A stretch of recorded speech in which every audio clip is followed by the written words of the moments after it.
Basically, the way this works is you have grids, which again are basically folders that you use for organizing the videos that your students will be recording. So, how it works basically, when you go to your My Grids tab and you add a new grid, it will ask you how do you want the students to access your assignment. First thing you need to do is put a title on it. So we're just going to say example practices. And I'm going to have the students use their email address to log in.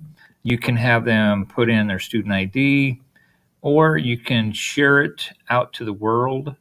And you can also share this flip code, which all they have to do is go to Flipgrid and type in the code, and that will get them access to the sharing screen where they can record their video. But I'm going to go ahead and just click on the school email. That's generally how my students do it here.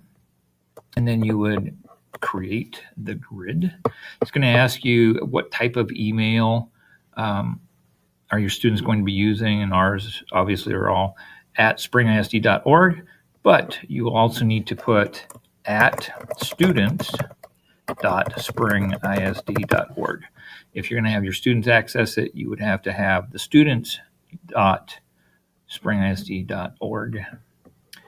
So with that, we are ready to get started. Again, you can share this out with your students in many different ways. You can copy and paste the link to your Schoology. If you're still using Classroom, you can use Classroom.